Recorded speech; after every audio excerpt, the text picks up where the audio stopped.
domnule prefect, domnule primar reales, domnilor consilieri, onorat asistență, am ținut să fiu prezent la acest nou început de mandat al domnului primar Radu Cristian, împreună cu Consiliul Local care va fi validat.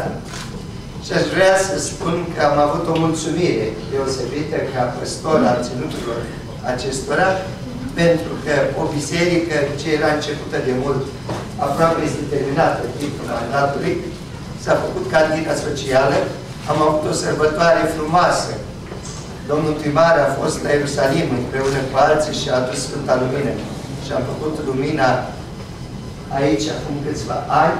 Noi sperăm că aceste obiective vor continua și vreau să cred că, pentru că Dumnezeu v-a rânduit să vă continuați încă un mandat, însemnează că aveți un plan de la Dumnezeu să lucrați și mai mult în noul mandat.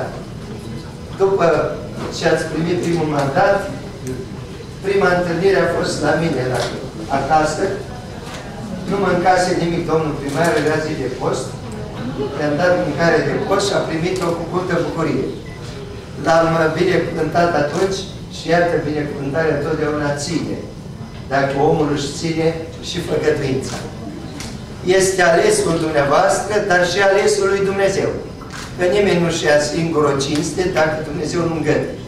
Deci vreau să-i urez domnului primar mult succes. Noi vom fi aproape de dumnealui. Toți slujitorii din Mangalia vor fi aproape de dumneavoastră, domnule primar.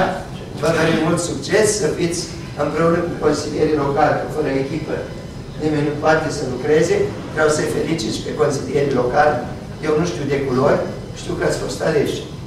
De aceea vă felicit pe toți și vă dorim ca, fiind o echipă armonioasă, hotărâtă și puternică, să faceți ca Mangalia să strălucească, pentru că este un loc atât de frumos.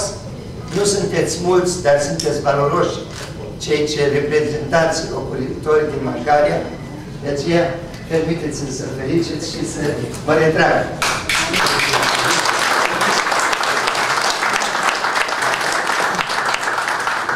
La sfârșitul celor 4 ani vom face bilanțul, dar și în fiecare an.